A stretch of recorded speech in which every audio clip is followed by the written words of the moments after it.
دورے جہالت کی بات ہے کہ ایک بڑے شخص نے نبی کریم صلی اللہ علیہ وسلم کو جب حضرت فاطمہ الزہرا علیہ السلام کے ساتھ محبت کرتے ہوئے دیکھا تو حیرت زدہ ہو گیا۔ پھر اس کی آنکھوں سے آنسو نکل آئے۔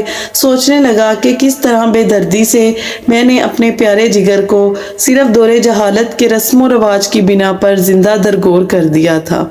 یہ معاملہ دیکھ کر نبی کریم صلی اللہ علیہ وسلم نے فرمایا، آخر داستان کیا ہے؟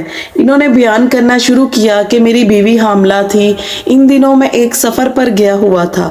جب کافی عرصے بعد پلٹا تو اپنے گھر میں ایک بچی کو کھیلتے ہوئے دیکھا اور بیوی سے پوچھا کہ یہ بچی کون ہے؟ تو بیوی نے کہا، یہ ہماری بیٹی ہے۔ پھر اس نے کسی نامعلوم خوف کے تحت التجا امیز لہجے میں کہا، ذرا دیکھو تو صحیح کس قدر پیاری بچی ہے۔ اس کے وجود سے گھر میں کتنی رونق ہے۔ یہ اگر زندہ رہے گی تو تمہاری یادگار بن کر تمہارے خاندان اور قبیلے کا نام زندہ کرے گی۔ میں نے گردن جھکا لی اور بیوی کو کوئی جواب نہیں دیا، لیکن لڑکی کو بغور دیکھتا رہا۔ لڑکی کچھ دیر تو اجنبی نگاہوں سے مجھے دیکھتی رہی، پھر نہ جانے کیا سوچ کر بھاگتی ہوئی آئی اور میرے سینے سے لپٹ گئی۔ میں نے بھی جذبات کی روح میں اس کو آغوش میں بھر لیا اور پیار کرنے لگا۔ کچھ عرصہ ایسے ہی گزرا کہ لڑکی آہستہ آہستہ بڑی ہوتی رہی اور کافی ہوشیار بن گئی۔ جب وہ اپنی بلوغت کے قریب پہنچ گئی تو تب اس کی ماں کو میری طرف سے بالکل اطمینان ہو چکا تھا۔ میرا رویہ بھی بیٹی کے ساتھ محبت امیز تھا۔ ایک دن میں نے اپنی بیوی سے کہا کہ ذرا اس کو بنا ایک قبیلے کی ایک شادی میں اسے لے جاؤں گا۔ میاں بھی بیچاری جو ہے ماں بیچاری خوش ہو گئی اور جلدی سے بیٹی کو سجا سوار کر تیار کر دیا۔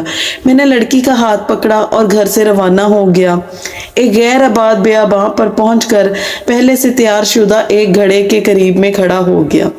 لڑکی بڑی خوشی کے ساتھ اچھلتی کودتی چلی آ رہی تھی۔ میرے قریب آ کر رک گئی اور بڑی معصومیت سے سوال کیا، بابا یہ گھڑا کس کے لیے ہے؟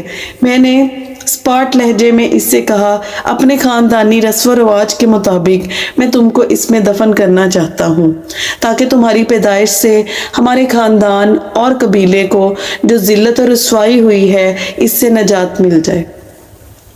لڑکی کی صورتحال کا اندازہ ہوا تو اس کے چہرے کا رنگ اڑ گیا اور اس سے قبل اس کی طرف سے کسی رد عمل کا اظہار ہو، میں نے اس کو گڑھے میں دھکیل دیا۔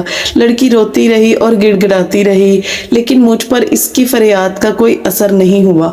میں نے گڑھے کو مٹی سے بھرنا شروع کر دیا، اگرچہ آخری وقت تک وہ ہاتھ اٹھائے مجھ سے زندگی کی بھیک مانگتی رہی، التجا کرتی رہی، لیکن افسوس میں نے اپنے دل کے ٹکڑے کو زندہ درگور کر دیا۔ لیکن اس کی آخری التجا بھی میرے کانوں میں لوئے ٹپکاتی رہی کہ بابا تم نے مجھ تو دفن کر دیا، لیکن میری ماں کو نہ بتانا، کہہ دینا کہ میں بیٹی کو اپنے قبیلے چھوڑ آیا ہوں۔ یہ سن کر حضور صلی اللہ علیہ وسلم کی آنکھوں سے آنسو جاری ہو گئے۔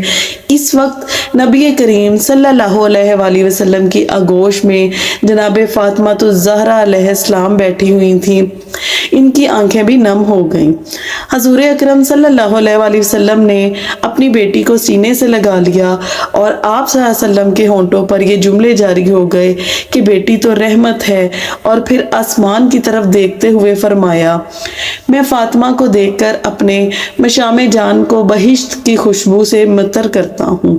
یا اللہ، میں تجھ سے موت کے وقت آرام اور راحت اور قیامت کے حساب و کتاب کے وقت عفو و مغفرت کا طالب ہوں۔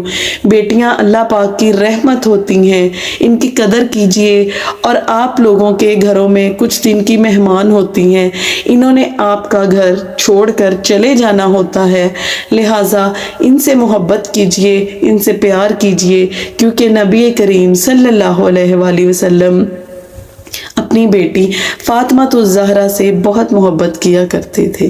جزاک اللہ۔